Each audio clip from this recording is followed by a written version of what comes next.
Di antara semua yang diperintahkan, yang paling diutamakan, yang selalu disebut-sebut sebagai tiang adalah sholat. Keren Kenapa banget. sholat? Keren banget. Jadi gini, setiap Gue malu nih ngomong kayak gini. gak apa-apa, itu bagus banget. Karena, mas, banyak orang yang punya pertanyaan yang sama, tapi mereka gak mau nanya.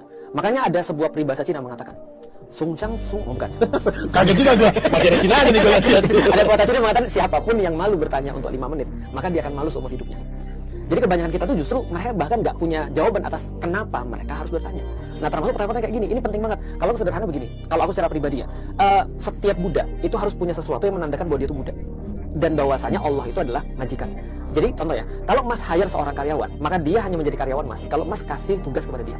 Tapi kalau mas cuma hire dia, terus kemudian dia masuk ke kantor, mas nggak pernah nyuruh dia nih, maka dia bukan karyawan, karena dia tidak berkarya. Berarti dia menjadi seorang budak kalau disuruh-suruh sama majikannya. Sesederhana itu sih. Maka koneksi itu tercipta ketika kita disuruh-suruh. Nah, pertanyaannya adalah sholat ini kan muncul setelah kita punya koneksi bahwa kita adalah seorang hamba. Nah, kalau ada orang yang sudah benar-benar tahu tuannya siapa dan bahwa dia adalah seorang hamba, maka dua yang tadi sudah terpenuhi itu. Maka berikutnya baru disuruh sholat. Karena setiap hamba memerlukan sebuah validasi bahwasanya dia seorang hamba. Maka seorang pecinta akan memerlukan validasi ketika dia mencintai seseorang. Kamu mau aku apa sih? Maka biasanya kalau ada orang yang mencintai seseorang, pertanyaan sederhana, mau makan apa? Kamu mau pergi kemana? Dengan kata lain dia cuma bilang ini, kamu mau aku apa? Maka ketika dia sudah punya rasa cinta itu, koneksi itu, maka dia bilang sama Allah, ya Allah aku harus apa? Allah bilang, koneksimu terhadap aku yang paling penting adalah sholat. Maka pertanyaannya berganti, karena kita sudah menyelesaikan kenapa, pertanyaan berganti menjadi bukan kenapa harus sholat, tapi pertanyaan adalah bagaimana cara sholat yang menyenangkan engkau ya Allah.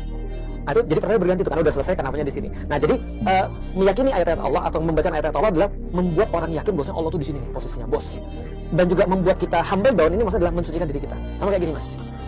Perumahan yang bagus itu ditentukan dari itu loh mas, gapuranya mas. BSD itu gapuranya piramid terbalik. Ada gapuranya gede-gede banget. Dan perumahan yang biasa, yang mediocre itu tidak ada gapuranya mas. Nah, kalau kita pergi ke gapura seseorang, wah ini perumahan bagus nih, keren nih. Maka biasa kita melihat bagus dan nggak bagus dari ayat-ayatnya, sains, ayat-ayatnya sains. Sama ketika aku ketemu orang kaya atau tidak, dilihat dari tanda-tanda rumahnya. Tanda rumah bagus sama mas. Pagar mungkin ya, ukuran. Kolam renang. Pos satpam, gerbangnya bisa buka sendiri. Nah itu, wah ini orang bagus nih. Maka ketika kita tahu bahwa ada orang penting banget karena kita sudah lihat dari ayat-ayatnya, biasanya kita humble down. Nah ketika kita humble down, kita siap disuruh-suruh. Nah maka sholat adalah hasil daripada membacakan ayat-ayat Allah dan kita humble down. Baru terjadi koneksi. Sholat literally bermakna koneksi. Sehingga sholat literally bermakna koneksi. 45. Nah artinya kalau kita punya tuan namanya Allah, majikan, dan kita adalah hambanya, kita bilang, aku pengen koneksi. Maka ketika kita punya smartphone, maka itu nggak ada gunanya kalau nggak ada koneksi. Sholat adalah koneksi. Sesederhana itu. Koneksi yang baik. Koneksi apapun. Nggak, tapi pertanyaan sekarang koneksi yang baik sekarang. Koneksi yang baik, oke. Kalau lu nggak punya telepon juga, kalau koneksi yang nggak baik juga nggak nyampe kan komunikasinya. Keren banget.